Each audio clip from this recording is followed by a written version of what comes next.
കൈലാസ് വേൾഡിലേക്ക് സ്വാഗതം. ഞാൻ ഇന്നലെ കുറച്ച് കാന്താരി പറിച്ചത് അതൊന്ന് തിളച്ച വെള്ളത്തിലിട്ടൊന്ന് വാട്ടാൻ പോവുക. കണ്ടോ, അത് വാട്ടി ഇതുണങ്ങി ഞാൻ പൊടിക്കും. മീൻ മറക്കാനും പച്ചയ്ക്ക് മീൻ പച്ച അരച്ച് പച്ചമീൻ കറി വെക്കാനും, ചെറിയ മീനൊക്കെ പച്ച അരച്ച് കറി വെക്കാനും, തോരനകത്തിടാനും ഒക്കെ നമുക്ക് പച്ച കാന്താരി പച്ചമുളക് അരയ്ക്കുന്ന എന്തൊക്കെയുണ്ട് അത്യാവശ്യം പച്ച അരച്ച് വെക്കുന്നതിനെല്ലാം നമുക്ക് ഉപയോഗിക്കാം. ഒത്തിരിയും ഇപ്പോൾ എനിക്ക് പറിക്കാൻ നേരമില്ലായിരുന്നു. ഇത് ഞാൻ വാട്ടി ഉണങ്ങി ഇതിപ്പോൾ വെള്ളത്തിലൊരു 5 മിനിറ്റ് കിടക്കട്ടെ. 5 മിനിറ്റ് കിടന്ന് കഴിയുമ്പോൾ ഇത് നല്ലപോലെ വാടെന്ന് പറഞ്ഞാൽ നമ്മളൊന്ന് ഞാൻ ഒരെണ്ണം എടുത്തൊന്ന് ഞെക്കി നോക്കുമ്പോൾ ഇതിപ്പോൾ ഒന്നും ആയില്ല.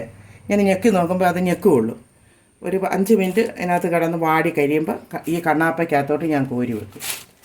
കണ്ണാപ്പയ്ക്കകത്തോട്ട് വാരിയിട്ട് വെള്ളം തോരുന്ന പറഞ്ഞ് വെയിലത്ത് വെച്ച് ഉണങ്ങി കഴിയുമ്പോൾ ഞാൻ ഉണങ്ങിയതും കാണിക്കാം, പൊടിക്കുന്നതും കാണിക്കാം. ഈ കുഞ്ഞു വീഡിയോ കണ്ട് ഇഷ്ടപ്പെട്ടാൽ എന്നെ ഒന്ന് സപ്പോർട്ട് ചെയ്യണം, ലൈക്ക് ചെയ്യണം, ഷെയർ ചെയ്യണം. ഓക്കേ.